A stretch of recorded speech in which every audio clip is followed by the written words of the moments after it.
welcome to another episode of the GSMC Wrestling Laureate Podcast, brought to you by the GSMC Sports Network. I'm your favorite wrestling fan here, Eric Rodriguez. Hope you guys had an amazing, blessed, beautiful weekend with the people that you love most and hold dearest. Hope you guys had a good one. It was a good Sunday for football, all you football fans out there. It wasn't too bad, and on Saturday we had a little bit of weekend wrestling as well. In the CMLL, we had a PLE that happened on Sunday. We also had one today to celebrate, the Mexican Revolutionary Day. So, obviously those out there who are celebrating, congratulations. That's awesome. That's sick. And, All right, guys. So, without further ado, we have a lot for you today on tap. We're going to talk about our WWE Smackdown review. We have our Monday Night Raw preview / talk. We talk about some stuff that might happen tonight. We're also going to talk about Netflix is, after the Jake Paul and Mike Tyson fight right now, right? WWE is, having a little trust issues with Netflix because of their, difficulties. Wondering if the broadcasting is going to be able to support and grow WWE. So we're going to talk about that in our third segment. In our fourth segment, guess what, guys? 12 years ago today, The Shield formed the best trios group in WWE history. I don't care what you have to say, the NWO fans out there. No, I'm just kidding. I was, I'm an NWO guy as well. So, definitely love and respect, Hollywood Hulk Hogan, Scott Hall, and Kevin Nash. In our fifth and final segment, we have two TNA stars that are kind of right now teetering on the brink of leaving Total Nonstop Action. We have Speedball Mike Bailey, who has been rumored to be going to AEW. We also have Josh Alexander, the Walking Weapon. Now we're going to get into their contract talks. We're going to talk about their future and their current statuses. When the fifth segment comes around, so make sure you guys stay tuned for that. But before we get into all the action, I just want to remind you guys to go ahead and hit up that super chat right there. What if you got a burning question or a hot take in terms of professional wrestling here at the GSMC Sports Network? We are all ears, 1,010%. All about keeping the conversation lively, making sure that you guys feel like your voice is part of the mix. So don't be shy, drop your thoughts inside that chat. And if you really want to make sure your comment, question, or concern gets noticed, why not use that super chat? It's that $ right next to the chat box right there. Just go ahead and hit it, and whatever you guys put inside there is going to be guaranteed to be featured on the show 1,010%. Plus, it's a great way to support our channel. Here at the GSMC Sports Network, we do appreciate a lot of your guys' super chats. Helps us keep the lights on all these amazing podcasts with these amazing podcasters who have one goal in mind. We just want to bring you guys some awesome sports content that you love so damn much. And guess what? It's absolutely 1,010% free. How does that old song go? The best things in life are free. Obviously, I don't sing it as good as that guy. But, the best things in life are truly free. Make sure you guys, subscribe. Superman punch that like a subscribe button to the show, and also follow the show, follow the network. We are super grateful for each and every one of you guys who joins us here daily on the GSMC Sports Network. Your support makes all the difference. So let's keep the conversation going. Send in those super chats, those super stickers, because you guys are super awesome. And together we will make sure this, podcast is bigger, better, and stronger than ever. Once again, if the super chat not your thing, it's all good. Go ahead and hit up the tips and donations link at the gsmcpodcast.net. Tell me what you like. Tell me what you don't like. Just remember to Superman punch that like a subscribe button to the show. Follow the show. Follow the network. Thank you in advance. And, here at the GSMC Sports Network, we do love a lot of peace, love, and positivity. But in terms of talking sports, we know it's inevitable. Disagreements, criticisms are going to happen. It's all good in the neighborhood. It's all gravy, baby. Don't worry about it. Don't be shy. Let's get this party started. And, make sure you guys send in your opinions about professional wrestling. All right, so without further ado, we're going to go ahead and talk about our WWE Smackdown review. Once again, another awesome review. I kind of have a philosophy about Smackdown and Raw. Usually the two go-home shows are, literally the best. And tonight's episode of Smackdown was really good. The storytelling in the Bloodline Civil War storyline was amazing. Also, with the Bayley and Jade Cargill and Bianca Belair and Naomi, that building, tumultuous relationship. It was just very, very good. Also, the tag team match, Tommaso Ciampa coming out with the Street Profits, rebuilding that tag team division on WWE Smackdown. The storytelling has been phenomenal, and it's been great. I don't see it slowing down anytime soon.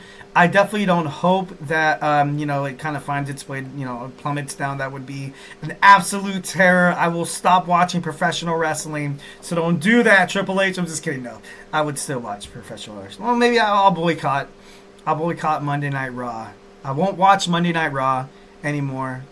Only when Dominic Mysterio is on the screen. In that case, I will boycott WWE. No, I'm just kidding. Just playing. All right, so we were in Milwaukee, Wisconsin on Friday. Cody Rhodes kicks off the show, calls out Kevin Owens, but Nick Aldis quickly comes out and says, "You know what, Cody? Pump your brakes there, pal."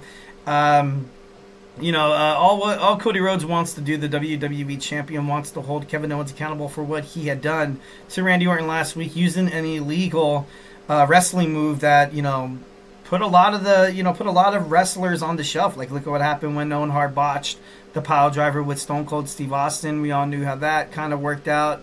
It was just bad. Obviously Darren Drozdov from the Attitude Era, once when D'Lo Brown was trying to hit a running power bomb, slipped, landed on his head and neck, and now the guy's he's a paraplegic.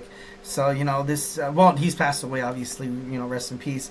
But I don't know, just a lot can go wrong when you use that move. That's why I feel like WWE has ultimately kind of gone, done away with it, which is good. Nick Aldis was clearly frustrated about how Kevin Owens, and he said the man, it was going to be handled internally. What does that even mean? I'm not too sure. I'm pretty sure Cody Rhodes has the same, concerns that I do. I'm like, okay, what the hell does that mean? But Kevin Owens is going to show up. He had a promo where he was on social media. And he said, you know what, I was banned from the arena, but Nick Aldis says, since his golden boy Cody Rhodes wants me to come to Raw, I'm coming. Oh, Cody Rhodes, I'll be there. Just kind of rubbed in Cody's face how he's like the golden child, how since he made it to WWE, he's got nothing but opportunity after opportunity after opportunity, winning the Royal Rumble twice, getting a shot at Roman Reigns' coveted WWE Universal WWE Championship, Undisputed Championship. And right now it's getting to the point where Kevin Owens is, he's fully embraced his heel persona. He, his time as the WWE Universal Championship, you can tell that title run in him and losing to Goldberg at Fastlane, I think it was Fastlane, don't quote me on that, it burdens him, and that's something that, creative writing did back in the day. Vince McMahon, during the Vince McMahon era, he didn't handle a lot of these young superstars correctly. You could have had Kevin Owens beat Goldberg, and that definitely would have put him over, because at the time Goldberg was still considered a main event, day-to-day, week-to-week wrestler, and Kevin Owens was kind of swept under the rug basically for a nostalgia act, him losing the Universal Championship. And it sucks, and it's terrible that a gifted wrestler like Kevin Owens would have to kind of subdue that. Once again, I'm not too sure if him and if Owens and WWE has come to a contract, negotiation or stipulation stating that I'm going to stay, from point A to point B, then I'm leaving the company. All I know is WWE, they gave him an offer. He didn't like it. AEW offered him some money as well. He went to WWE to match it. Didn't happen. So right now, Kevin Owens, usually when WWE superstars are kind of at odds with WWE personnel, like officials backstage and the higher-ups, executives in terms of contract talks, you see a lot of questionable storylines. You see sometimes when somebody could be, kind of written off WWE. Obviously what you saw with Ricochet and Braun Breaker, where he was speared through the windshield of an Escalade, and then also Speedball Mike Bailey recently on TNA Impact on Thursday was betrayed by Trent Seven, laid out. Also, he lost the X Division Championship to a guy who, quite frankly, he's not in the X Division. Moose doesn't belong fighting, people like Mustafa Ali. Doesn't, that's not his. He's in the main event. So, all in all, usually when that stuff kind of happens to wrestlers, there's a reason kind of behind the madness. But I don't know. So this whole Kevin Owens and Cody Rhodes thing is going to be decided next week. They're going to come face to face. Jey Uso in the back in a promo with him, Sami Zayn, and his brother Jay. Still, hating on Sami Zayn. Still has overall kind of a void with him, which kind of shocks me. I feel like, once when Sami Zayn joined the Bloodline, and once when he was kind of put on, was it Tribal Apprentice? I'm not too sure what it was, but he was put on blast. He was, he was tried. Kind of like a court case, and Jimmy Uso, Roman, Paul Heyman, everybody wanted to dog him. Jay at the point was as well, but he passed the test. He gained the trust of the tribal chief, And the person that should probably hate Jimmy Uso, that should probably hate Sami Zayn more than Jimmy Uso, is definitely got to be Jey Uso. But Jey Uso was willing to forgive him because, Jey Uso was kind of rubbed out of the bloodline. Then it was Sami. Then, obviously the whole everything happened with Roman Reigns losing the WWE Undisputed Championship at WrestleMania 40 in Philadelphia. And then you saw, Jimmy Uso get kind of be thrown under by Solo Sikoa, his younger brother, the new tribal chief. But right now, I don't really see why Jimmy Uso's hating on Sami Zayn so much, especially whenever Sami talks. Jimmy Uso always breaks character. He's always smiling from ear to ear. Sami Zayn just has that, effect on, wrestlers. He was trying to get Roman to break character so damn bad last week. I was hoping to see a smile. I got to be honest. I was hoping to see a smile by Roman Reigns. I was rooting for it. But overall, I was happy with Jimmy Uso and Jey Uso kind of, being there and breaking character, breaking kayfabe. So Sami Zayn claimed that he has another option. Obviously, we found out later on that night who that option was. Wasn't really the right choice. The LA Knight, the WWE United States Champion, he's kind of focused on his own singles career right now. He said he doesn't want to, doesn't want to surround himself with a lot more drama that he's already kind of dealing with. He recently knocked off Andrade. He recently knocked out the up and rising Carmelo Hayes in a triple threat match for the United States Championship. And it was, now it's just a fresh new start. Obviously, what we found out later, well, we'll just go ahead and talk about it right now. So Shinsuke Nakamura is back. The LA Knight held an open challenge for the United States Championship. It was answered by not Santos Escobar. It was answered by Santos Escobar for Humberto Carrillo, which was kind of, a little funky. But this whole Legado del Fantasma, I feel like WWE is highly underusing them, definitely. I would love Santos Escobar have the belt. I ultimately thought the LA Knight was going to turn heel. Would open up a lot of storylines for returning Shinsuke Nakamura, who's kind of forced to kind of come back as a heel or come back as what's your deal? I'm not a good guy, I'm not a bad guy, which is not a good look for Shinsuke Nakamura. He's had that look in the past, and it's ultimately ended up with him being written off, WWE not being televised on events, him being on WWE live events, and him losing the jobber matches against Braun Breaker, who made him look super weak, who killed his character. So, the LA Knight was kind of, speculated on turning heel, in my opinion. And then once when AJ Styles returned to the WWE and his untimely injury on SmackDown, I think ultimately really messed up the long-term storytelling in terms of this mid-card title, because I felt like AJ Styles, he came back, got a really positive energy from the fans. And I thought he was going to come back and be the babyface, the United States champion, or kind of go after the LA Knight. Once again, they had a feud back a couple of months ago, heading toward WrestleMania. But this title, I feel like it does put some people over. But then again, I feel like it does kind of subdue them to feel a little complacent in the position where they're at right now in WWE. So right now, the LA Knight, he's not going to be seen as more than a mid-carder because he, the only thing he's ever won was the United States Champion. So that was his first belt. So we got a shot, he took it, and he made it. So I don't know. I feel like this title division could be a lot more interesting if the LA Knight wasn't the champion, if that makes sense. I feel like it would be a lot more open up if somebody like Santos Escobar held the title. Would be a lot more open up if somebody like Carmelo Hayes held the title and Shinsuke Nakamura. But right now, the LA Knight, I feel like WWE was like, he's been with WWE personnel for quite some time.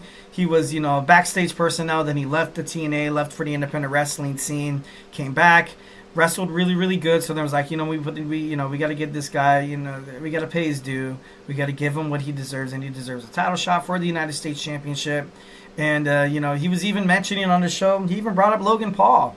So if Logan Paul returns to WWE Smackdown, you're going to have all these guys competing for the United States Champion. If the storytelling, which, on SmackDown it's been done pretty well so far, if it's done good and the bookings are done good, this could shape up for an electric United States Championship division as opposed to the WWE Intercontinental division on Raw.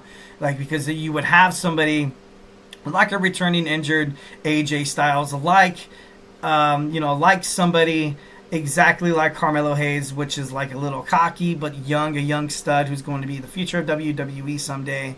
Andrade, the WWE Speed Champion, which, I'm not a huge WWE Speed guy. I feel like it's a joke. If you're going to have 3-minute matches and give them at least something on, X or, Twitter or whatever you like to call it nowadays, Elon Musk, I feel like, why not do a 205 Live, like, on your X account? You know what I mean? Or on your YouTube account for WWE. Why not have an hour show where you can showcase all these luchadors that are swept under the rug, all this young, high-flying talent that could be great, and have Andrade stay in the United States Championship division on SmackDown. But, obviously, there's a lot of different things, a lot of different, contemporaries that kind of come into play in terms of talking about that. So the Women's Championship, the United States Championship tournament has been announced. Bayley defeated the WWE Speed Women's Champion Candice LeRae and B-Fab, which is, which can make me kind of think like why B-Fab was there. Why not have an NXT superstar come and like kind of, showcase her skills, kind of like Lash Legend. But all in all, I liked it. I thought it was great for B-Fab. I thought she looked impressive. I thought she looked good. And, for me, I hate triple threat matches. Like, at first I kind of hated it, but it kind of leaves it open for like the shock factor. So it gives somebody like, somebody like Chelsea Green, somebody like Michin, who might actually kind of slip their way into a title victory here, but overall, I know it's kind of crazy. So the finals of the Women's United States Championship Tournament will take place December and Saturday night's main event live on NBC, streaming simultaneously with Peacock. We're going to crown the inaugural Women's United States Championship, which is, pretty cool. And what I've noticed from the tournament tree that they showed on SmackDown, I noticed that all the superstars contending for that championship are all SmackDown superstars. So we have a Hope, we have, we have Malice, we have confirmation that there's going to be a WWE Women's Intercontinental Championship being announced on Monday Night Raw within the next couple of episodes. Maybe they're waiting for, after the PLE, but it's going to happen. You didn't see any of the Raw superstars on there. Why can't they contend? God only knows. But it's because they're introducing a Women's Intercontinental Championship, and by all means, finally. So it should be interesting to kind of, find out what's going on with that. Next, we have, Roman Reigns meeting with the guys. Solo Sikoa comes out, and he's met absolutely, he's met right away. He's met right away by the OG Bloodline, Roman Reigns, Jimmy J. Uso, and Sami Zayn, who at first get the better of him. I got to be honest, during this promo, I did not like the way WWE kind of had Sami Zayn beating down the Samoan werewolf, Jacob Fatu, in the corner. I was kind of like, you're trying to make this guy look like a complete badass. He's the enforcer of Solo Sikoa, the self-proclaimed new tribal chief of this new young bloodline that's supposed to be hot, supposed to be riveting, supposed to be aggressive. And you kind of have him being beaten down by Sami Zayn. Like, not hating on Sami Zayn whatsoever, but I just I don't know if that was a little sus. But of course, he was able to kind of regain control, but then he was getting knocked out by Roman Reigns. Roman Reigns saves Sami Zayn, so a huge round of applause. And, Sami Zayn and Roman Reigns seem to be on the same picture. Bronson Reed, Big Bad Bronson Reed, is part of the new young bloodline. They found their fifth member, and after the promo, you had Jimmy screaming to Roman Reigns, saying to make the call, like to Paul Heyman, could be to making amends with Seth Rollins. Should be interesting to find out, but for sure we're gonna get a Seth Rollins. I know we're gonna get a Seth Rollins. We have to. The old saying goes, "The enemy of my enemy is my friend." So maybe he hates Roman Reigns less than he hates Bronson Reed. So we had a WWE Tag Team Championship match. Tommaso Ciampa interrupts the match. Kind of crazy. Street Profits were absolutely pissed off. D'Angelo Dawkins pushed Alex Shelley down out of frustration. Johnny Gargano left confused after being pushed down by Tommaso Ciampa. But one thing that I definitely took out of this, that is the Motor City Machine Guns, ever since they made it to WWE Smackdown, has looked absolutely phenomenal. It's the jumpstart in the tag team division that they desperately needed so much. So, love myself some Alex Shelley and Chris Sabin. I definitely think they revamped the WWE Tag Team division on SmackDown. You can bet these three teams are going to go at it in the future. Once I kind of reiterated on this podcast over and over and over again, I do not want to see a Tommaso Ciampa and Johnny Gargano feud. Once again, you already had that once before. Why are you kind of hinting at them coming at odds with each other? At this point, I feel like in the tag team division at this point, I feel like there's really no heels. There's really no baby faces. A lot of these tag teams are frustrated and they want a shot at the tag team titles. And the fans are really honestly going to make the baby faces themselves. WWE really doesn't really have to lay a finger on any of these storylines. They just need to talk to the Street Profits. They need to talk to DIY, Motor City Machine Guns, and, Pretty Deadly, whoever. And be like, you know what? You just kind of go out there and let the fans kind of choose for themselves. And sometimes those are the best kind of storylines. Lastly, we have Naomi and Nia Jax. Interference once again, and I hate it. I hate it that these women matches on Raw and SmackDown, and this should have been the main event. Well, it was the main event, but then after you kind of had Roman Reigns calling the Wiseman, and he looked absolutely desperate. He looked like he honestly had no other place to go. He looked like he lost all hope. Roman Reigns did after he found out the call was disconnected. Well, not disconnected, but the phone was disconnected. But anyways, Naomi and Nia Jax. All in all, I felt like it was a great match. It was a great match for Naomi. I liked it in terms of her becoming. I think she's going to be the inaugural WWE Women's United States Champion. I don't know why, but I get that feeling. You had Candice LeRae interfere, obviously Bianca Belair and Mrs. Money to Bank Tiffany Stratton. So I'm not really a huge fan on these. Why do you have to always interfere in the women's matches? Why can't you just have a clean cut match? But then again, with Nia Jax, and this is the same thing when it comes to I'm not trying to be a jerk. This is the same thing that happens with superstars that are kind of super heavyweights. You know what I mean? In the women's division, Nia Jax is a super heavyweight. She embraces that. That's her character. That's cool. She goes out there. She needs 4 people need to take her down. And, that's all good. Kind of like what you saw with, Braun Strowman when he was getting his push with WWE back in the day what you saw happen with, the Big Show. It's, sometimes you kind of have to have that interference factor or else the match outcomes sometimes kind of look obscure. If you found out, Naomi defeated Nia Jax on her own, that's cool for Naomi, not trying to take away anything from Naomi's skill set, but at the end of the day, you kind of look at it, you're like, I don't know, it seems a little sus. Kind of seems like it's a little unbelievable. But overall, like I said, a great episode of WWE Smackdown, and I can't wait for the last one before Survivor Series.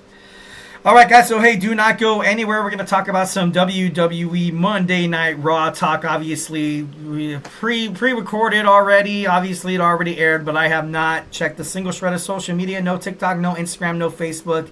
Have not checked online whatsoever. I love going to my WWE Monday Night Raws. Absolutely clueless for that unpredictability factor to kind of, send shivers down my spine as a wrestling fan. So, can't wait to talk about that. If you guys already watched it, it's cool. If you want to drop some spoilers in the chat, that's cool as well. If you want to talk about it, by all means, we're gonna give it a shout out when we come back. So hey, do not go anywhere. I feel like I'm losing my mind. Is everybody in the world blind? Please, Lord, give me a sign, a sign. I feel like I'm losing my mind. Is everybody in the world blind? Please, Lord, give me a sign, a sign. I wanna be the greatest. Everybody on the fake shit. I look around and feel like everybody is the fakest. I make this every day and I'm impatient, hoping one day I blow up from the basement. Statement, the top is so vacant. I don't hear shit that I think is amazing. Waiting for my day when I'm playing sold out shows for 1,000 faces. Hey, give me that crown, get in my way and to be put down. It ain't your place, all this my town. If I want that shit, then I'll get it right now. I'm losing it, the noose it fits. I'm losing shit, a stupid myth. You choose to live or choose to dip. You choose to fight or lose your grip and lose a gift. I feel like I'm losing my mind. Is everybody in the world blind? Please, Lord, give me a sign, a sign. I feel like I'm losing my mind. Is everybody in the world blind?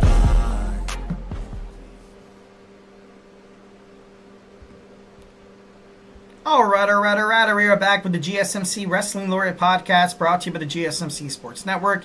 I'm your favorite wrestling fan here, Eric Rodriguez, every Monday through Friday, 8 p.m. Pacific Time, 11 p.m. Eastern Time, here on the GSMC Sports Network to talk about the greatest thing in the world, some good old-fashioned professional wrestling. We talk about injuries, we talk about inactive statuses and superstars, contract negotiations, we talk about extensions, we talk about new signings, we talk about all the action inside and outside of the ring, we talk about promotions from WWE to AEW to TNA to Ring of Honor to New Japan Professional Wrestling to Stardom to the CMLL to the GCW. If it makes major news anywhere, if it makes major news in the world of professional wrestling, we talk about it here on this show 1010%. So make sure you like and subscribe to that. Make sure you hit that like and subscribe button so you guys can get all the notifications and find out when this show is coming hot and new and fresh live. All right, so kind of reflect on what we talked about right quick. We had our WWE Smackdown review. Now we're going to talk about some WWE Monday Night Raw. But of course, before we do any of that, I just want to remind you guys to go ahead and hit up that super chat right there. But if you got a burning question or a hot take in terms of professional wrestling, here at the GSMC Sports Network, we are all ears, 1010%. We absolutely love what you guys have to say. The show is all about keeping the conversation lively, making sure you guys feel like your voice is part of the mix. And if you really want to make sure your comment, question, or concern gets noticed on air, why not use that super chat? Go ahead and hit up that $ right next to that chat box. Anything you guys put inside there, it's guaranteed to be featured on the show. Talked about, maybe debated about, if it's something that juicy. We're going to talk about it here on the show. And it's going to be completely awesome, so don't be shy and drop your thoughts inside that chat. And it's also a great way to support our channel. Here at the GSMC Sports Network, we do love providing you guys this amazing entertainment from the content, the sports content that you guys love so much. And it's, guess what, absolutely 1010% free. Just want to make sure, obviously we're in the business of making sure that we connect with our audience. We definitely love a lot of audience engagement, definitely love talking sports with our audience. And for me, talking professional wrestling to anybody is absolutely phenomenal. Kind of a little sidebar conversation. I was at Disneyland once. Took my kids to Disneyland. Had a good time. Was wearing my Seth freaking Rollins shirt. Some guy randomly came up to me and he was like, dude, nice shirt. And I talked to the guy for, 10, 20 minutes talking about professional wrestling. And when you're waiting in line at Disneyland, where the average wait is on a summer day, and it was a water ride, the average wait is 45 minutes to an hour and a half. So that whole time I was talking, wrestling with some guy, and it was made the time go by a lot faster. Definitely 1010%. So, make sure you guys feel absolutely open. You guys just imagine I'm that stranger at Disneyland who wants to talk to you. No, I'm just kidding. Not trying to make it weird or awkward or anything like that. We are super grateful for each and every one of you guys who joins us here daily on the GSMC Sports Network. So, make sure you guys, hit up that super chat. We want to hear what you guys have to say. So let's keep this party going. We're only on our second segment. We're going to talk about some Monday Night Raw. Send in those super chats, those super stickers, because you guys are super awesome, and together we will make sure this podcast is bigger, better, and stronger than ever. Once again, super chat, not your thing. It's all good. Go ahead and hit up that tips and donations link at the GSMCpodcast.net. Tell me what you like. Tell me what you don't like. Superman punch that like and subscribe button to the show. Follow the show. Follow the network here at the GSMC Sports Network. We do love a lot of peace, love, and positivity. 1010%. But of course, in talking sports, it's inevitable. There's going to be disagreements. There's going to be criticisms. And guess what? It's all good in the neighborhood. It's all gravy, baby. Just drop your thoughts inside that chat. Don't be shy. Drop anything. Give me a shout out of where you're listening from. Tell me what you did this weekend. Tell me what you cooked for dinner. I'm just kidding. No, let's mostly keep it professional wrestling. But here at the GSMC Sports Network, if you have something to get off your chest, we are all ears. So, join me on this amazing podcast. All right, so we're going to talk about some WWE Monday Night Raw. Like I said, I know some of the matches were already pre-taped. Doing research, I did not click on any of those links. I give you guys, definitely, Scout's honor right here. I'm a huge man of integrity and honesty. So, 1010%. So tonight on Monday Night Raw, I can't wait to watch it. I'm still a schmuck who pays for a cable, and I pre-recorded it. No, I'm just kidding. It's all good. At the end of the day, if I'm watching it, I'm watching it. I feel like at the end of the day, you pay all this money for streaming services, and YouTube TV, it's not bad. I'm not a spokesman for YouTube whatsoever, but overall, like you can record shows. You get, it's not bad. It's it's actually pretty cool. It's they have a variety of channels as well. They have all the college game day. They have all the multi-views in terms of college game day. You have to pay extra for the NFL Sunday ticket, but but it's worth it. It's definitely worth it. All right, so we're building up toward WWE Survivor Series WarGames in Toronto. We are live at the Van... Well, not live. Well, we are live at the Van Andrel Arena in Grand Rapids, Michigan. Tonight we're going to find out Bronson Reed and the reason why he joined the Bloodline, his intervention. Well, he said in an interview that he wants to make a mark in WWE, and that's something you should do. Bronson Reed, I remember when he was kind of doing his thing when he first was in WWE, debuted on Monday Night Raw. Seemed like it wasn't really working out. WWE was kind of like, all right, we kind of had this guy on speed, and then we kind of had this guy, Monster versus Monster, Lance Monster standing match with Braun Strowman, and it was cool and all. But I like the fact that they're including Bronson Reed in a lot of these storylines, because I feel like if you keep embracing the fact that, he's so big, he's so powerful, he's a monster. If you embrace that in the matches, not necessarily the storylines, in his bookings, I feel like it's kind of detrimental to his character. Like, it gets to the point where he's expected to win. And from a WWE fan, the outside perspective, once when he doesn't win, you kind of be like, all right, WWE's, giving up on this guy. So you kind of already write him off. So the way that they're handling Bronson Reed, I got to be honest, I like it. I feel like I thought he was ultimately going to kind of side with the Judgment Day, kind of be that new spark, be that new enforcer, that Damian Priest, the position he left once when he left the Judgment Day. But overall, Bronson Reed's going to take his own path, and, got to love and respect it.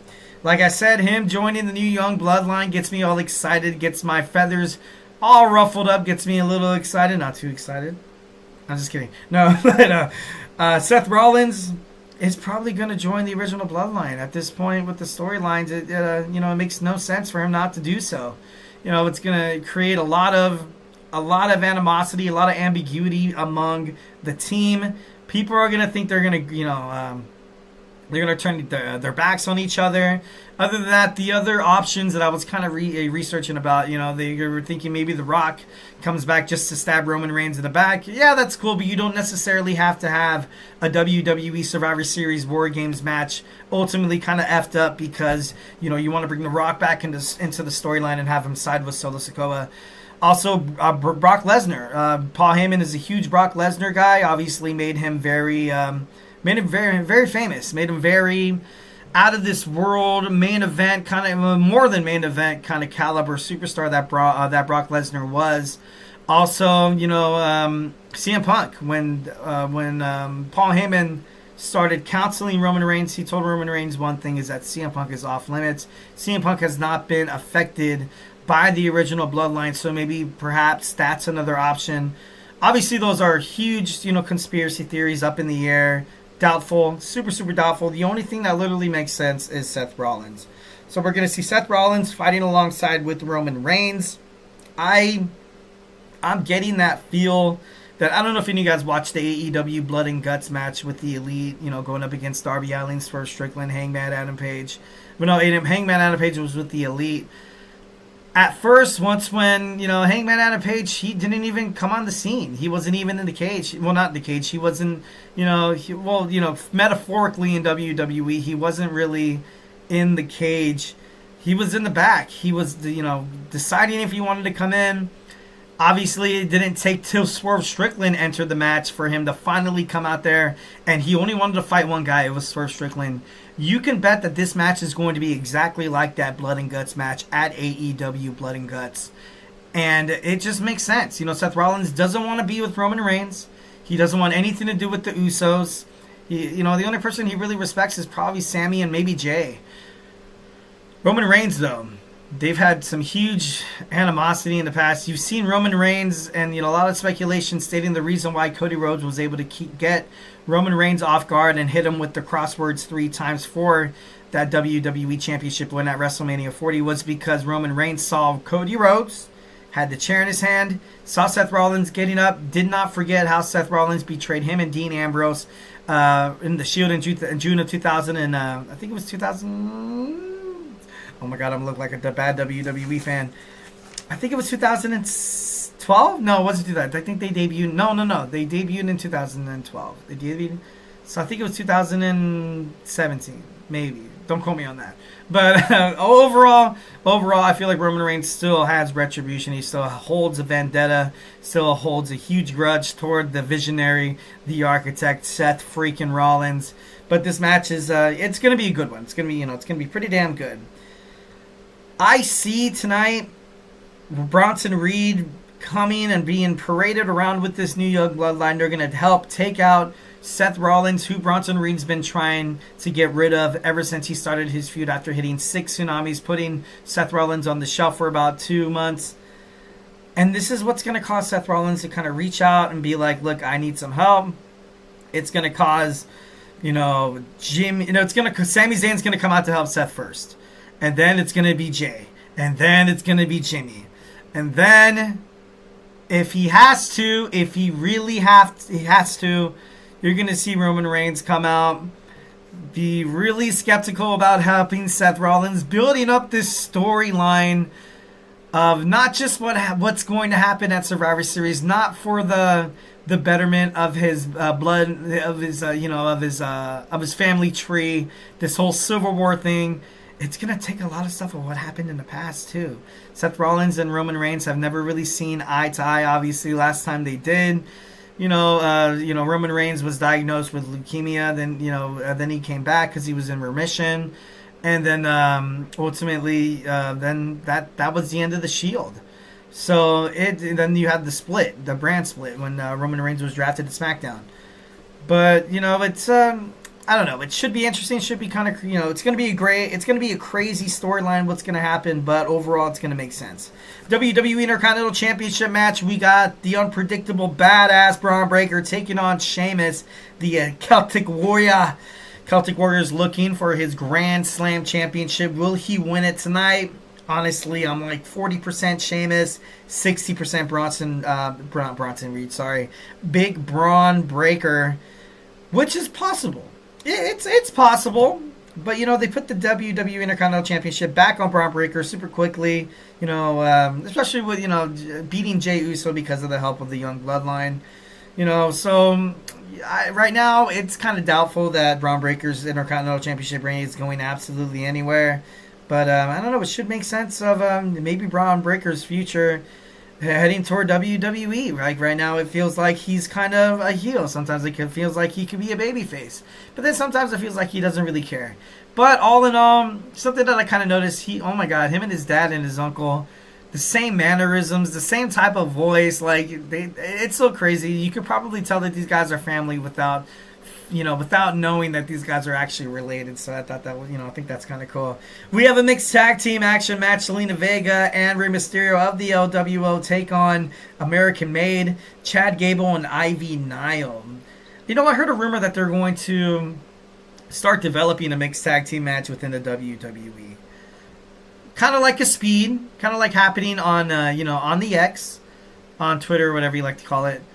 It's going to, instead of being at 3-minute matches, it's going to be, a 5-minute mixed tag team matches to find out the mixed tag team champions. And by all means, that could help. That could help a lot of these struggling factions that need help. Like, look at, Karrion Kross and Scarlett. Look at Ivy Nile and, Chad Gable. Look at, Zelina Vega, Dragon Lee, or even Rey Mysterio. You have all these. Look at the Street Profits, like Montez Ford, maybe, B-Fab or whatever. That could possibly, work out as well. But, you have all these possibilities of a mix, tag team matches that would be money. That'd be a great idea. And I feel like WWE's highly missing out on, the fact that they could run this like a WWE Speed. They can run Speed on Wednesday, and on Thursday they can run the mixed tag team champion tournament. I remember some time ago, I think it was like 5 years ago, they had this tournament in WWE where I think it was Braun Strowman, I think, and Alexa Bliss won. They were Team Little Big, and it was kind of cool. It was different. It was new. It was innovative. It was intricate. It was just different. It was cool. So, bringing that back could definitely be something that WWE could definitely wrap their minds around and, introduce this new mixed tag team, title. So, and you can air the matches, after Monday Night Raw, or WWE go off the air, also NXT as well. You can have these matches, basically come from anywhere, like you see in WWE Speed. Which makes me think that maybe they should quit Speed and just, quit Speed. That's kind of fun. I'm just kidding. Maybe they could quit Speed and have 205 Live become an hour show on X on Wednesdays. That's just me. I feel like these 3-minute matches, it's cool and all, but when you hear the word Speed, you don't want to see guys like Braun Breaker. I know he's fast. I get it, but he's a heavyweight. There has to be some rules. There's Braun Breaker as well. No, Braun Breaker. Sorry, excuse me. Bronson Reed, who contended. There's Andrade, who doesn't belong on Speed. Carmelo Hayes, they'd be kind of blurring the lines there and kind of bending it a little bit. But he'd be a great WWE Speed champion. Are you kidding me? It'd be amazing. And then, maybe in some way, somehow, maybe during WWE Speed Run, you have him, rekindle a feud with Trick Williams. But Trick Williams, he's the NXT World Champion. He's doing really good.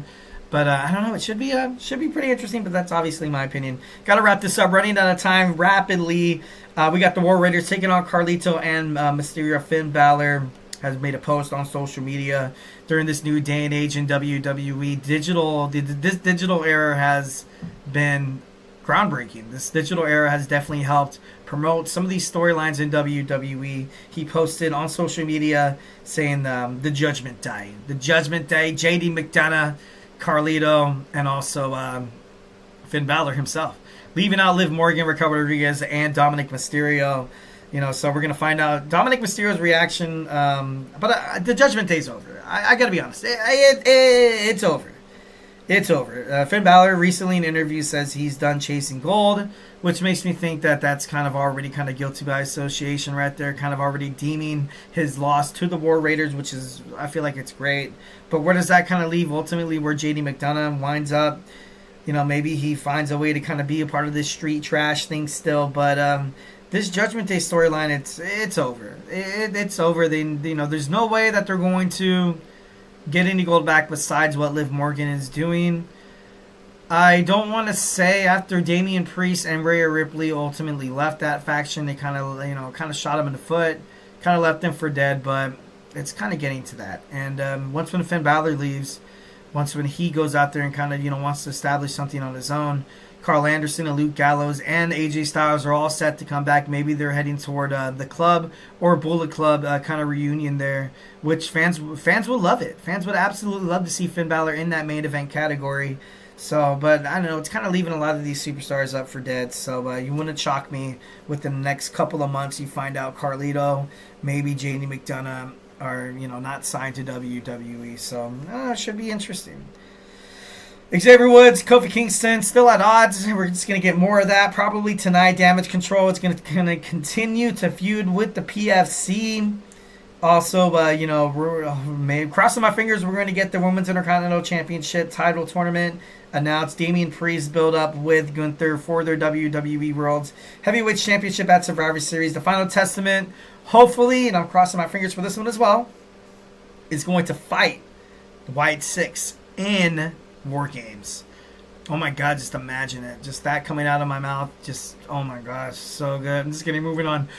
So next we're going to talk about Netflix streaming difficulties concern WWE. Obviously, those who watched the Mike Tyson and Jake Paul fight on Friday, whether you got it or you didn't get the streaming or anything like, buffering or blurriness, or you got the loading screen on the whole time where, you kind of look around the living room and you're kind of like, you invited a whole bunch of your friends over and you're like, guys, you guys want to see the Jake Paul Mike Tyson fight? This is going to be so stupid but yet so entertaining, and all of a sudden you start buffering and the guy looks at you like, dude, you pay your internet bill? And you're like, man, screw you. I'm just kidding. No, not like that happened to me at all.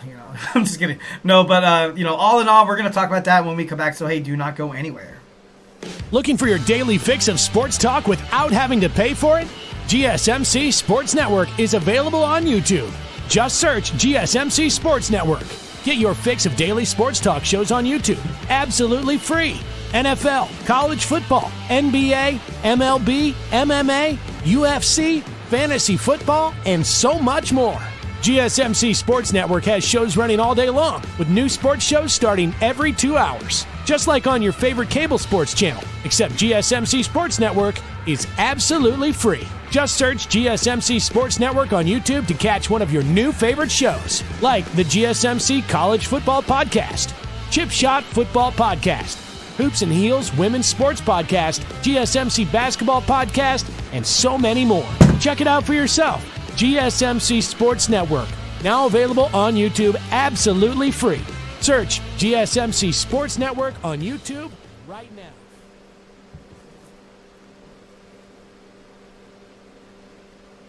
Alright, and we're back with the GSMC Wrestling Laureate Podcast, brought to you by the GSMC Sports Network.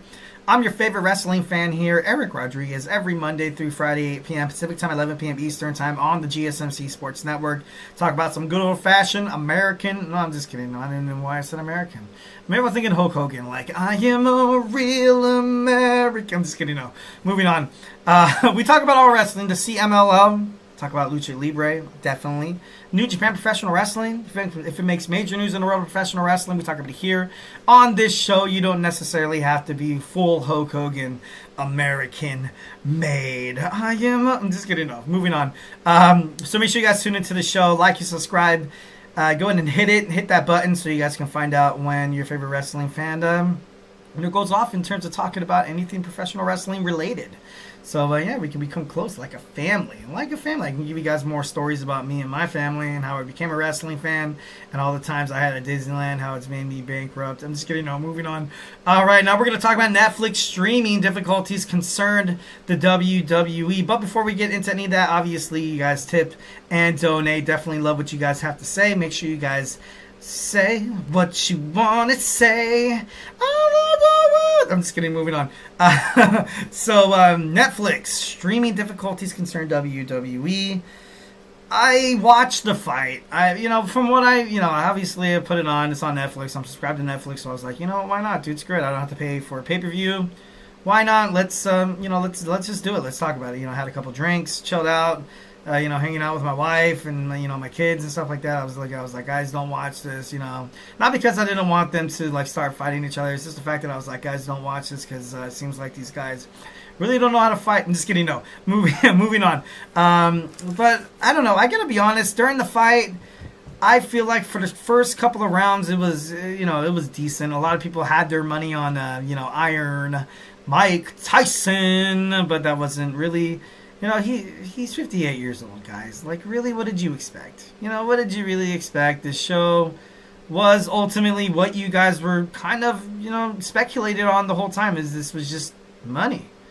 It's all about the money. It's all about the Benjamins. What are you going to do? As like consumers of the entertainment conglomerate, we eat it up. We see Jake Paul. He gets a lot of bad rap on being a YouTuber and kind of being a pretender in the world of boxing. And going up against this guy who, in his heyday, this guy was literally, he was punching faces, he was cashing checks, he was biting ears off. This guy was, Mike Tyson was literally the bad boy. He was well known all over the world. He was unstoppable. A lot of people kind of compared him to Muhammad Ali. Obviously, I didn't jump into that, discourse too much, ultimately. When he was kind of peaking, he was kind of fading out a little bit. Like when I was younger, I remember Oscar De La Hoya was actually, the talk of the boxing committee and stuff like that. But Iron Mike Tyson, he was just old. He's just old. He, couple of, he had an injury that happened a couple months ago where the guy literally was about to die. Mike Tyson was literally a hair. He was an inch away from flatlining. And he had to get blood transfusion after blood I'm not laughing about that. It's just so funny how my voice is messing up right now. Blood transfusion after blood transfusion, and it was just bad. It was, it wasn't good. The fact that he stepped into the ring overall was a huge miracle. It was great. Obviously, when superstars come back from injuries, obviously, if it from the NFL, from Peyton Manning's neck injury, from Alex Smith's horrific leg injury, and he came back to cut a few snaps. Also, Mike Tyson. Also, especially in the world of WWE, you get those a lot. Edge. You get Big E on the verge of coming back to WWE. You had, it's it's always kind of cool to kind of see these heroic, inspiring stories where you kind of have the worst situation comes true for these guys, and it's so messed up. Like, look at what happened with Paul George in the NBA, where he went for a layup and then like you saw him snap his leg like a twig, and he was out for quite some time, man. It wasn't pleasant. It was crazy. I remember seeing that video. I was like, I couldn't eat for weeks. No, I'm just kidding, but overall, the injuries in sports are definitely super bad. But yeah. Growing concerns about how Netflix will represent and be responsible for producing and also, being able to kind of market the quality around this WWE entertainment has succumbed the universe of professional wrestling. Kind of like right now, we're not really taking, and I'm speaking on behalf of myself as well. Like, I'm not taking it really too much into consideration. I know it's going to be great. I know 65 million people tuned in for this fight. And a lot of streaming services, obviously, Netflix was kind of like, all right, obviously something needs to change. We want to be a streaming service that offers live sports. Because live sports, that's the thing. That's what's making, that's the reason why people are subscribing to Hulu. That's the reason why YouTube, before DirecTV gave up the Sunday night ticket rights, that's why they got the rights. You can benefit from sports. People love sports. It's like it's something that's been in, for me, the reason why I love sports is that I feel like it wakens me up. It wakens me up, makes me feel these excited feelings that, I'm not going to lie, life does throw curveballs. And sometimes you swing and you miss at those curveballs. Sometimes you swing and you hit a home run and you do really well, based on the situation. But sometimes, and this is something in terms of human psychology that, it's... people look for a nice little escape. You know what I mean? Like sometimes when people, where they have anxiety attacks, when they're not getting hours at their job, and they're trying to pay the bill, they're trying to pay ends meet, they're trying to make sure their kids have a life of luxury that they never had the privilege of having because they grew up in poverty. Sometimes you kind of just, even if it's an hour, even if it's 2 hours, even if it's 3 hours, like an episode of Monday Night Raw, sometimes you kind of watch these things and you kind of take yourself out of this place and you're kind of transfixed. And, it makes you feel better. So, something that entertainment, something that watching TV, sometimes that's what, people do. They overall project their, insecurity. Some people project their, symptoms of depression. Sometimes you watch things that make you feel good. Like for me, I like being brutally honest with you guys, being straight up. I don't know why, but I like watching comedy movies. I hate watching dramas. I can't do horror movies because for me, I feel like it's unpredictable and stupid. But for me, I watch a lot of the same movies that I rewatch a lot of movies. Bam, I admit it. I rewatch movies, and I get those feelings. Part of me says the reason why I do that is my subconscious being like, sometimes where you feel like you want to feel good. Sometimes you're not feeling well. Some people turn to playing video games. Some people turn to, going to the gym and work out. Some people turn to, watching your favorite, movie. Or, that's why Hallmark, and that's why a lot of the entertainment conglomerate has made a lot of money off this. Like, what do you see on Hallmark during the holidays? You see Christmas movies. You see these feel-good Christmas movies that make you feel, ready, and it makes you ultimately feel like you're, getting into the season. That's why, during Halloween, what happens? On Regal or, in Edwards or, or whatever movie theater, you see a lot of Halloween movies coming out. And it's, it's not done without having a purpose. So there has to be a purpose, right? So that's just how it goes. And a lot of people like it, especially in terms of, people wanting to watch sports on Netflix. People don't want to keep paying for separate streaming services. Something in this life that, someone once told me that the feeling of like things just coming easy, kind of convenient, that's the reason why AI is going to be a huge hit in terms of the world. It sucks, but, us as Americans, well, that's just me speaking. Obviously, I'm speaking on behalf of myself, not trying to make this political. But, you just kind of go for things that are kind of convenient. So then, kind of having one streaming service, you're kind of like Netflix. I got, I'm going to watch the Christmas games in the NFL. I'm going to watch, a bunch of movies. I'm going to watch, I'm going to watch my wrestling all in the same place. And it's, watching that Mike Tyson and Jake Paul fight kind of makes you think that, oh, God, I hope this doesn't happen to me. You know what I mean? Like, what if this happens to me? So, a lot of fans, obviously are deeply concerned. They're upset. They're disappointed in the streaming, quality that was the fight, and they do not want Netflix to drop the ball in terms of WWE. WWE is watched in over 180 countries. I'm going to name a couple of them. The United States, obviously. United Kingdom, Germany, India, and Canada. Obviously, what you guys recently got within in terms of the National Football League. You've had games go to, go to Germany. You had games go to the United Kingdom, to England. So they're kind of stuck in the same boat in terms of what WWE's kind of dealing with. We have 2 NFL games on Christmas that are going to be streamed on Netflix. I think it's 2 or 3. I think it might be 3. I'm not too sure. Don't quote me on that. We have 2. We have the Chiefs against the Steelers. We also have the Baltimore Ravens going up against the Houston Texans. Beyonce is going to perform at the halftime show at the Ravens game, so that should be obviously give you guys something to look forward to. Netflix's technical difficulties raised some red flags in terms of their ability to accommodate the broadcasting of the NFL, also the WWE. Eric Fisher of Front Office Sports.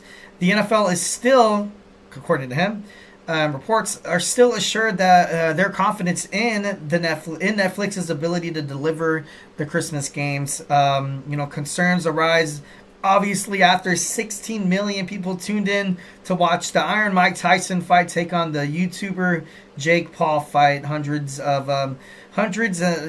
people messaged, poured all over social media, voicing their frustrations about the buffering, about the streaming and stuff like that.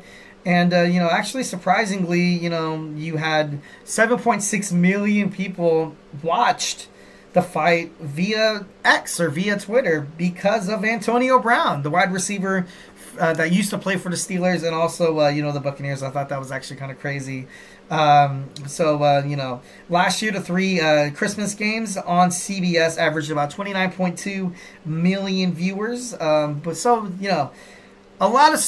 lot of, the basic point that I'm trying to get to is WWE fans definitely do not want to sign, definitely don't want to sign up, definitely don't want to subscribe to a streaming service like Netflix. If you never subscribed to Netflix before, obviously I feel like 1 in every 6 Americans, or 1 in every 6 people, in America especially, are subscribed to Netflix. So, so does it necessarily mean you're going to have WWE streaming over 180 countries? Is it going to be bigger than the Tyson fight? Probably not. It's going to be bigger than the NFL. I think it's going to be run around the same numbers, and that's just me. Maybe it's the wrestling fan in me that's like, in hopes that wrestling's gone that mainstream. But I feel like it's going to run around the same numbers as the NFL. So, is the future home of WWE's flagship show, Monday Night Raw, going to suffer because of these streaming difficulties?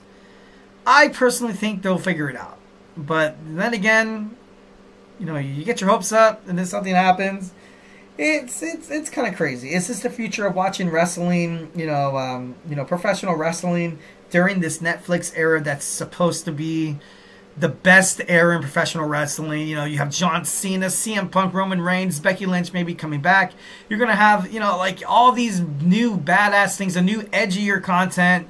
We're going to have, a little bit more, PG era-esque, mature audiences-esque, I don't know, but it's, it's kind of crazy. For me, I feel like Netflix, needs to figure this out. They need to figure it out. Netflix have already reached out to WWE saying that they are ready for WWE Monday Night Raw to come in January. But then again, if it is, hopefully it works out. I'm, for me, all for one, all one for all. As a wrestling fan, speaking on behalf of the wrestling fans, is Netflix. better do its due diligence and kill it for Monday Night Raw. All right, guys, so hey, do not go anywhere. 12 years ago today, The Shield debuted on WWE at Survivor Series. We're going to talk about that. We're going to talk about Dean Ambrose / Jon Moxley, Seth Rollins, and Roman Reigns when we come back. So hey, do not go anywhere.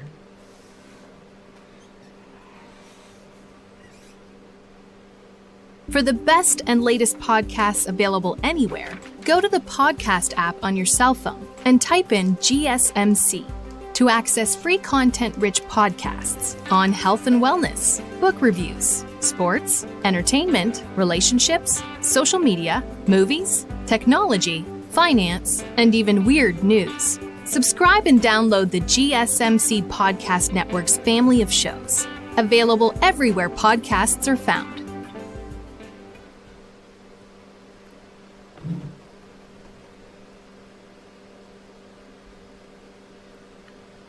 Alright, we are back with the GSMC Wrestling Laureate Podcast, brought to you by the GSMC Sports Network. I'm your favorite wrestling fan here, Eric Rodriguez, every Monday through Friday, 8 p.m. Pacific Time, 11 p.m. Eastern Time on the GSMC Sports Network. Talk about the greatest thing in the world, professional wrestling. We talk about all the action inside and outside of the ring, backstage curtain calls, rumors, drama. We talk about superstar inactive statuses, injury updates. We talk about contract negotiation statuses, also extensions and new signings. We talk about WWE, AEW, TNA, Stardom, New Japan Professional Wrestling, the GCW, basically anywhere.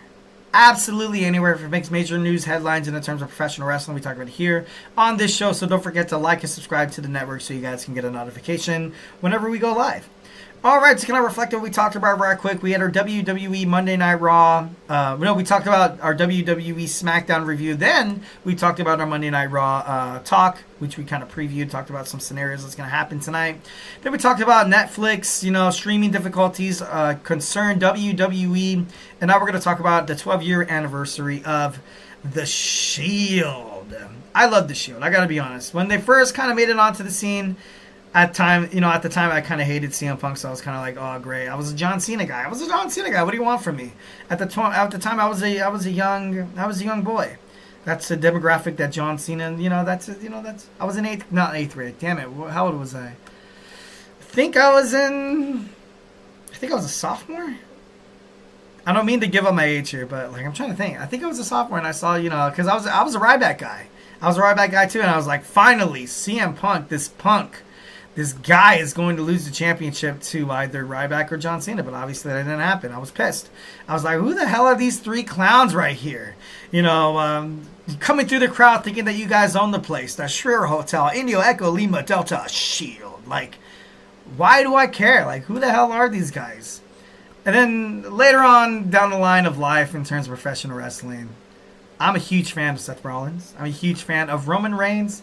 And I'm a huge fan of Jon Moxley. So, at the end of the day, they went out and they did what they ultimately wanted to accomplish in WWE. But not WWE just in general, because Jon Moxley's killing it in AEW, and they did do well. Obviously, Roman Reigns. Obviously, all of them had their pre-WWE. NXT, Florida Championship Wrestling. There was before. So, 2012 WWE Survivor Series was held in Indianapolis. CM Punk defended his WWE Championship against Ryback and John Cena in a triple threat match. During the match, at the end of it, you saw three men come out. They were seen jumping over the guardrails. A lot of people thought this was, just angry fans trying to get involved. The onslaught began. Michael Cole recognized these three men as Dean Ambrose, Seth Rollins, and Roman Reigns, which will later be announced as The Shield. So, together, they were unstoppable, guys. First and foremost. These guys they couldn't be beat. They couldn't be beaten. There was even a part where, I think John Cena teamed up with Ryback. No, it wasn't Ryback. I'm not too sure what it was. But they were supposed to win. They were supposed to beat The Shield, but John Cena told WWE Creative that, he didn't think it was a good idea. Destroying these guys is... basically, their push would have been detrimental to their future characters, also their future careers heading toward professional wrestling, which would find out to be actually the right choice, because a lot of these three superstars basically went out there, basically became the face of WWE, and it's something at the time they desperately needed. You had John Cena You know, and I hope, and I know that you guys don't want to really consider John Cena and The Rock in the same book. John Cena actually, you know, he gave Rock crap about, you know, coming to WWE whenever you wanted to, saying that you were going to come back.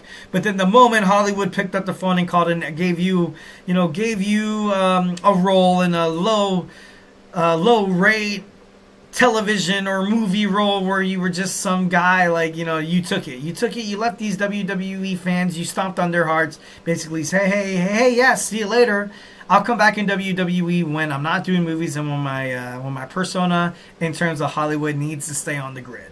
So that's why John Cena was super upset. He said he never wanted to become like The Rock, and it got to the point where John Cena was doing Hollywood too, and he actually apologized to Dwayne The Rock Johnson for cutting that promo, saying that, you know what, I never really understood how much being a part of Hollywood, being a part of that Hollywood grind would ultimately affect my status here in WWE, but it did, and it does.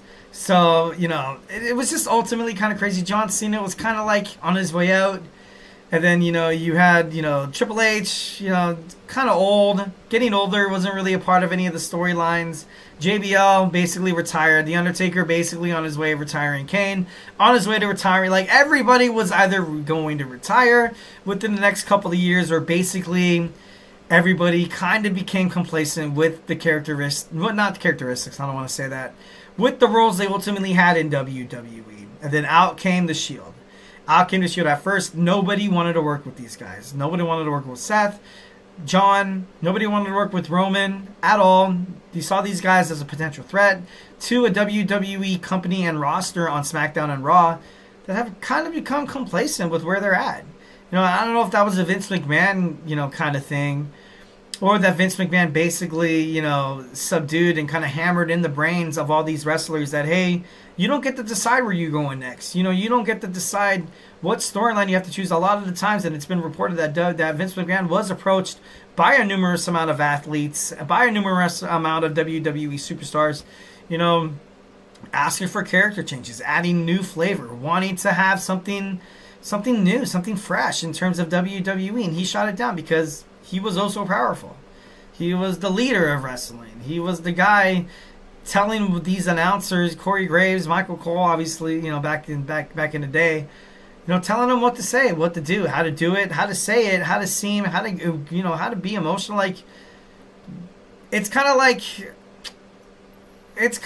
that manager at where you work, where he micromanages so damn much to the point where it was like, dude, like, let me do what I have to do. Let me do what I do great.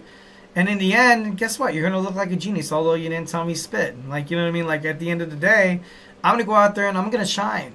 And that's exactly what happened with these three superstars. They came out, nobody wanted any part of them. They found out how Jon Moxley even, you know, he said in an interview how they literally didn't give an F about how anybody felt. He didn't give an F what, you know, WWE felt. They were ultimately going to be pushed anyways with these young superstars. So it got to the point where they were literally kind of creating their own storylines, which was very taboo in this day and age of professional wrestling in the WWE. And it got to the point where main superstars like Bryan Danielson, like Claudio Castagnoli, Cesaro, a lot of these superstars were like, you know what, I want to work with them. They got everybody wanting to work with them. It went from them kind of coming in and being like the new kids on the block. These guys think their stuff don't stink. These guys, you know, come hot off of NXT. Roman Reigns obviously was given crap because of his relation to The Rock and the Mayavias, the Usos, the Fatus, and all that. You know, the Inois, and they laughed. They laughed and they're like, you know what? I'm gonna go out there. I'm gonna get mine. And it got to the point where a lot of the superstars kind of mimicked the style that they had in WWE. So then it kind of created this transformation from WWE, kind of this butterfly effect that this Shield ultimately had on a lot of the locker room, but most importantly, left on WWE personnel to kind of have to change their attitudes. Left on, you know, Vince McMahon to be like, oh, you know, kind of look in the mirror and be like, hey, are you the reason why WWE's failing in 2014? So, you know, at the time, it was, you know, it was a little crazy, but these guys actually, you know, these guys were amazing. They were together, they were unstoppable. In their 6-man tag team matches, they were undisputed. They had an undefeated streak that lasted from December of 2012 to May 2013. A lot of them won gold. It was kind of crazy because at the time, you had Seth Rollins and Roman Reigns become the WWE Tag Team Champions, and Dean Ambrose become the United States Champion. Seth Rollins obviously left the group in June 2nd after the chair shot that was heard all around the world. All 3 WWE champions within the 3-minute span. That's kind of funny. In 2016, Money in the Bank, where Seth Rollins defeated Roman Reigns to win the WWE Championship, and then Dean Ambrose, who won the briefcase earlier in the PLE, came in and cashed in on Seth Rollins and won the WWE Championship. I feel like that's kind of cool. That's kind of a cool stat there. In 2017, Dean Ambrose and Seth Rollins reunited to win the Raw Tag Team Championships from The Bar. The Shield reunited August 20th, 2018 on Monday Night Raw to prevent Braun Strowman from cashing in on Roman Reigns. Roman Reigns, of course, announced that his leukemia, came back, so the Shield disbanded. But he returned in February 2019. The trio reunited and won their match at WWE Fastlane. Dean Ambrose was obviously the mouthpiece. He was the vocal point of WWE, of the Shield, where they would record on a camcorder in in third person. And then you had Roman Reigns, who was, the powerhouse, the quiet strength of the crew. He was the heavy hitter. He was the big dog. Seth Rollins was the outspoken, chaotic, unpredictable hothead. Of course, it was seemingly chosen that he would be the one to stab the back. Joey Mercury was the trainer and also the producer of the Shield as well. He wanted them to wear turtlenecks and riot Shield, and came out. CM Punk actually came up with the idea of the Shield with Dean Ambrose, Seth Rollins, and at the time it was Cassius Ono, which was kind of replaced by Roman Reigns ultimately in the end. They rebelled against the Authority, turning babyface after not attacking Jerry the King Lawler. They defeated everyone in the Authority. Also, they defeated a lot of great 6-man teams, which was actually pretty badass. Also, in the Battleground, they defeated Evolution. It was a single elimination match, and they didn't lose a guy. They didn't lose one freaking guy. So, the Shield, obviously together, they were absolutely unstoppable. And separate, guess what? They were amazing as well. All of them were champions in separate occasions. Seth Rollins and Dean Ambrose actually won PWI's Feud of the Year in 2014. Ambrose and Reigns maintained an on-screen friendship. They would watch each other's back, kind of vicariously without a spoken agreement. Seth Rollins spoke with, he spoke with the Pivot, and he said, and I quote, "Breaking up the Shield was extremely an important moment for us. Business was not great then, obviously 2014. TV ratings were kind of declining. The TV was shifting to streaming services. The 3 guys basically, it was really good for WWE to kind of have these guys separate. It was really, really good. You had 3 guys in one amazing act turn into 3 amazing acts, and a bunch of accomplishments. Seth Rollins explained in a Butterfly Effect how 3 men leading the world of professional wrestling, obviously right now, if they never got broken up. Jon Moxley wouldn't be as successful as he was in AEW. Seth Rollins would not be as successful as he was as a singles competitor. And Roman Reigns, Tribal Chief, the longest reigning WWE Universal WWE Champion, Undisputed Champion of all time, basically, in modern contemporary America. In WWE. But it was the best way to kind of have these guys kind of ultimately round out their relationship. You knew that was going to happen. Whenever a faction comes in, like the New Day, you're kind of always expecting them to break up. Like the Usos, it's nothing.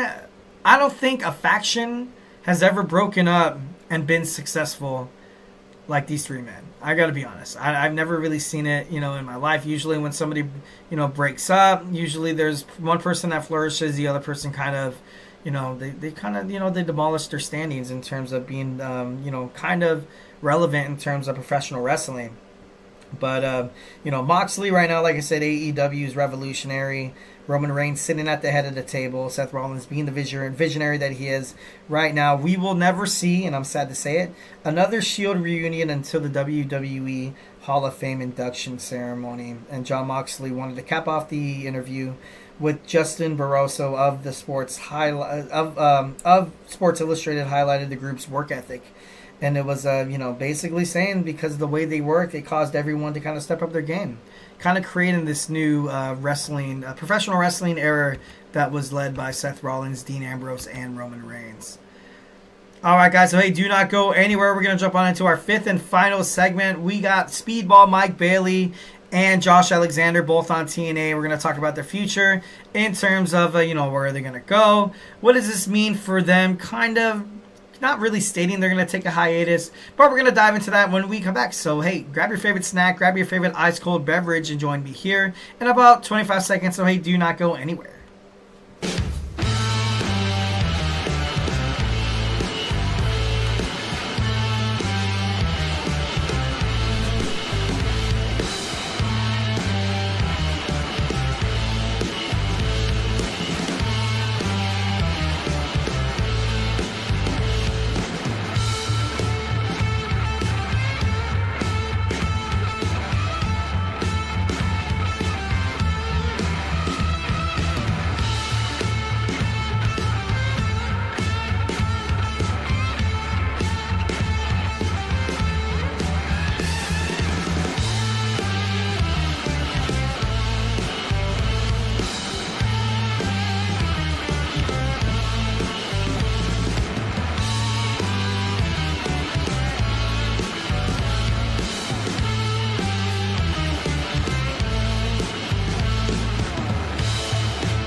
Alright, we are back with the GSMC Wrestling Laureate Podcast, brought to you by the GSMC Sports Network.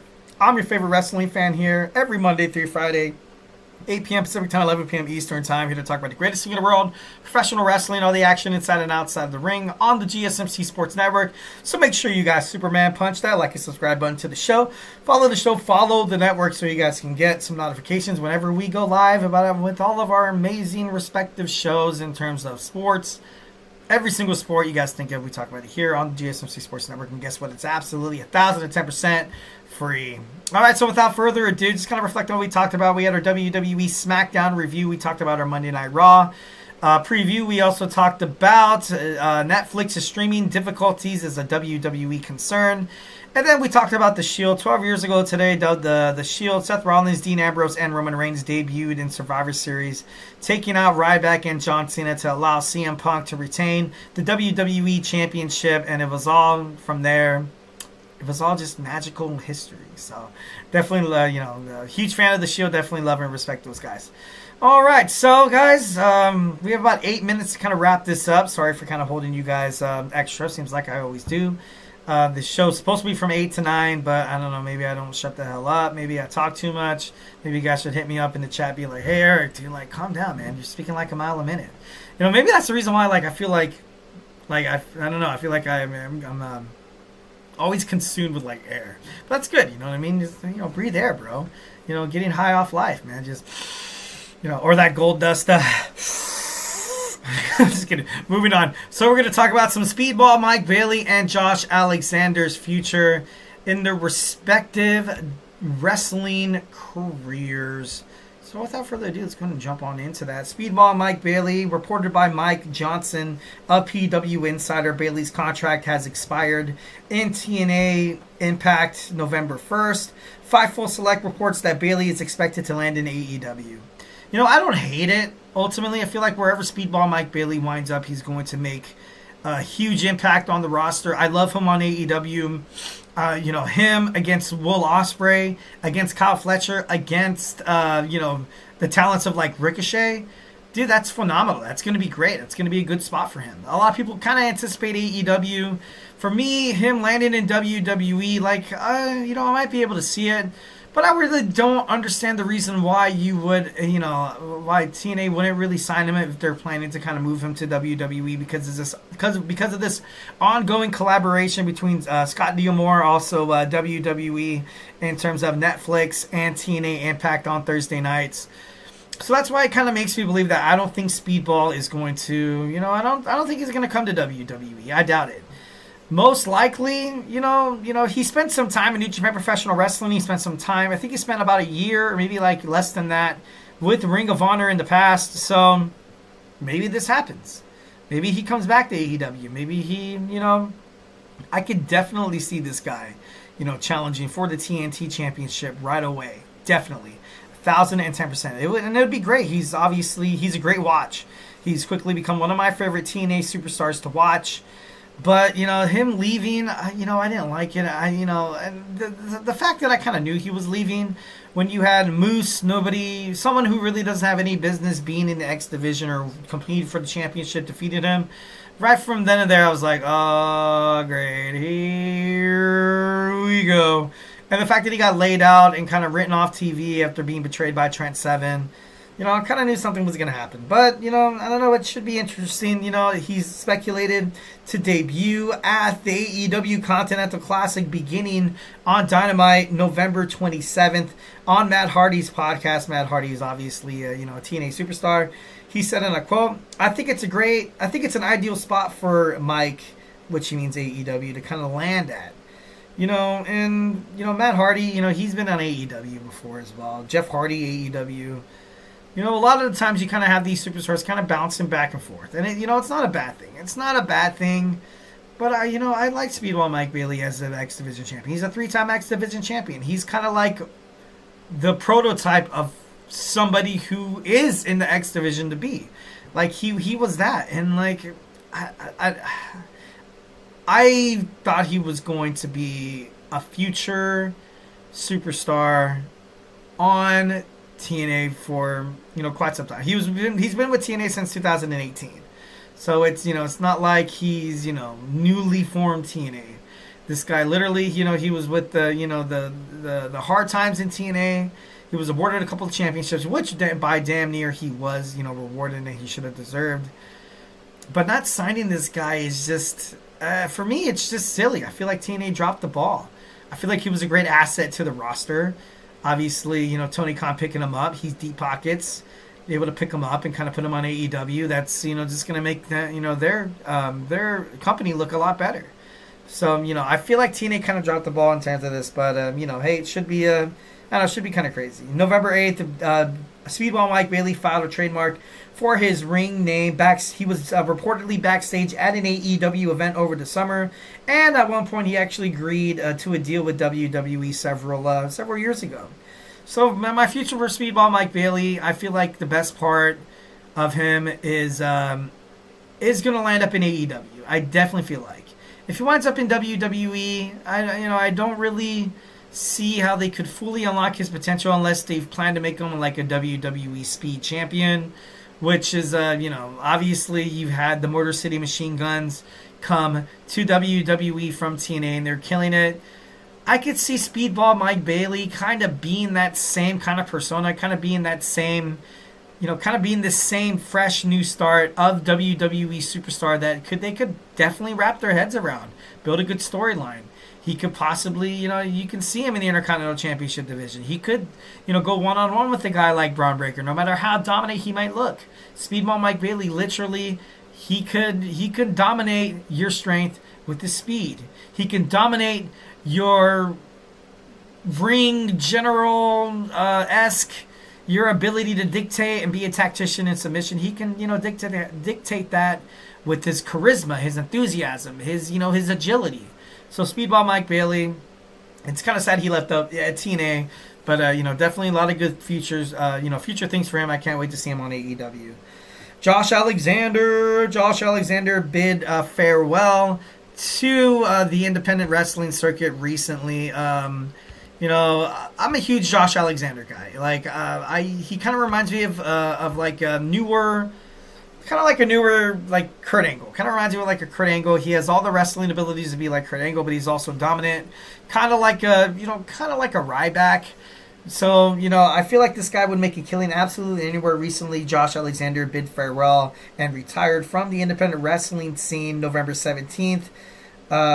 He announced it in the Northern Crown Professional Wrestling in Toronto. His final bookings will finish out January 2025. He's been there 20 years, within the wrestling in the independent wrestling circuit. The Walking Weapon holds the record for the longest TNA championship reign with 335 days. And, right now he's kind of teasing free agency. Contract expires in February 2025. He recently challenged Konosuke Takeshita for the AEW International title at the Maple Leaf Professional Wrestling's Forged in Excellence events. Obviously, didn't really come out victorious. And this is traveling issues. Like, he's young. He's, trying to be a family man. I get it. And then if he wanted to go by WWE and if he wants to be a part of WWE, he would not fit based on the traveling schedule. If he was in WWE, if he made it to TNA, or not TNA, excuse me, if he made it to NXT, they will need him to be a full-time wrestler because he's the main event, high mid-carder kind of guy. Like I said, he's kind of like Kurt Angle S. He's 37 years old. He's a TNA Triple Crown winner, two-time TNA championship. Also, he's a tag team specialist alongside with his friend Ethan Page, which kind of makes people think that, okay, maybe he's going to make it to NXT. His buddy Ethan Page, who he met back in 2010, where he started his wrestling career. Like, maybe this kind of comes full circle. Maybe not. Well, guys, thank you so much for tuning in to the GSMC Wrestling Laureate Podcast, brought to you by the GSMC Sports Network. Remember to follow us on Twitter /X, Instagram, Facebook, and TikTok for more content and updates. And remember to Superman Punch that like and subscribe button to the show. My time is all over. Stay tuned for Emran's GSMC Deadball Podcast, where he talks about all the major things, all the major headlines, the breaking news surrounding the world of professional sports, and he gives us hot takes in terms of the NFL, the NBA, all over. He used to do soccer. Now he kind of sprinkles a little bit of soccer on his podcast, and it's absolutely 1,010% remaining amazing. So make sure you guys stay tuned for that. If I've not made you a wrestling fan by now, we have football podcasts, we have college football podcast, we have fantasy sports. If you guys want to be a WWE champion in your fantasy sports league, make sure you guys tune into Chris Shepard's GSMC Fantasy Sports Podcast. 1,010%. We got all around sports with the new host of the GSMC Sports Podcast with Nelson, and Sports by GSMC Jeremy. So make sure you guys tune into that. That's it for me today. Hope you guys had an amazing weekend. Looking forward to seeing you guys on a terrific Tuesday. Stay beautiful, but most importantly, love you.